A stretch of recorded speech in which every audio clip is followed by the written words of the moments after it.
let's talk about the South Florida team. So we're going to focus on the northern part of Florida shortly. And, the Bucs right there in Central Florida.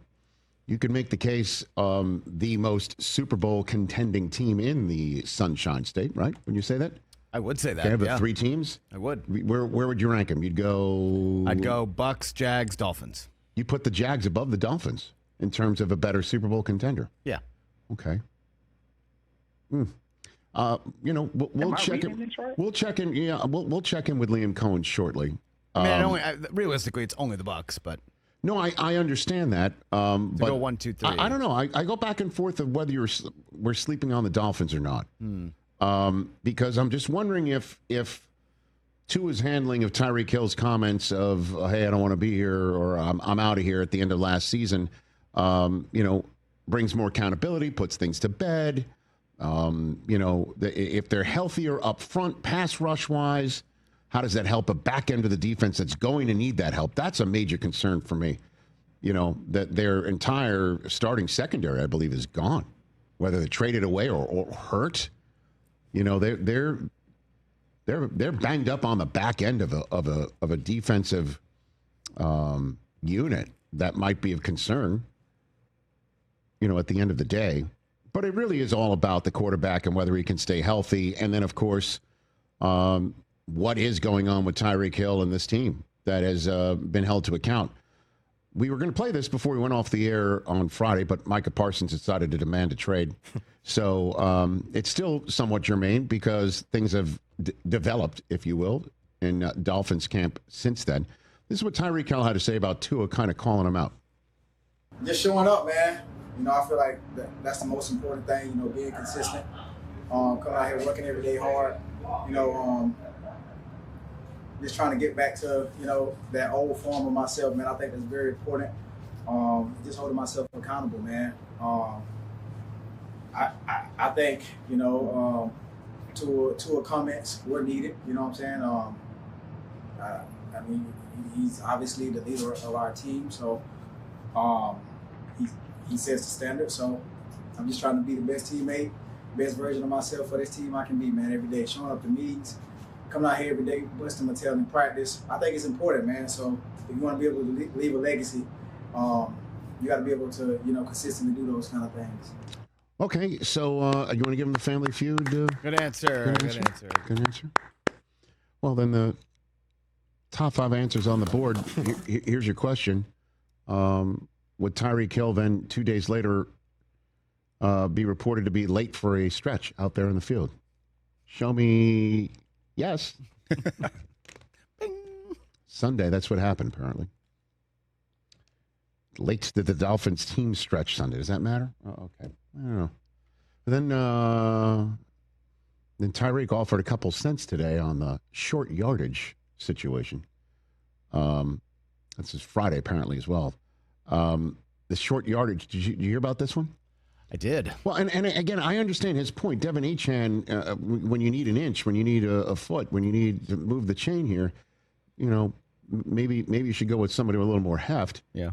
Because it's all about, yes, we're fast team, but when it's going to get 10 degrees and you need that foot, you need that inch, you need that first down, can you do it? Doesn't matter how fast you are if you're punting, because you can't push people around and you don't have it. And this is what Tyreek had to say. Short yardage issues, the running game issues last year. How do you change that identity? Take the run out on third down. What? You want to? That's my honest opinion.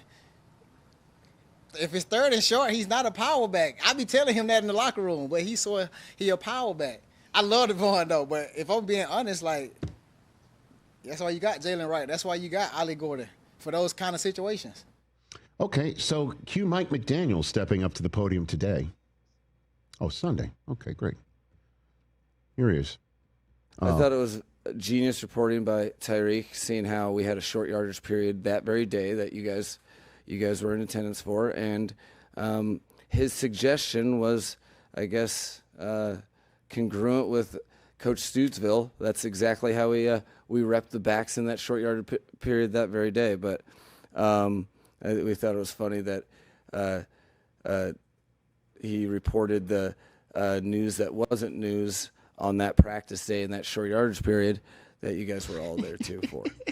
It's got to be the first time congruent has ever been used by a head coach. Oh, God, I love that guy. He is so funny. And I guess, handle it with humor best you can, right? What a line that was.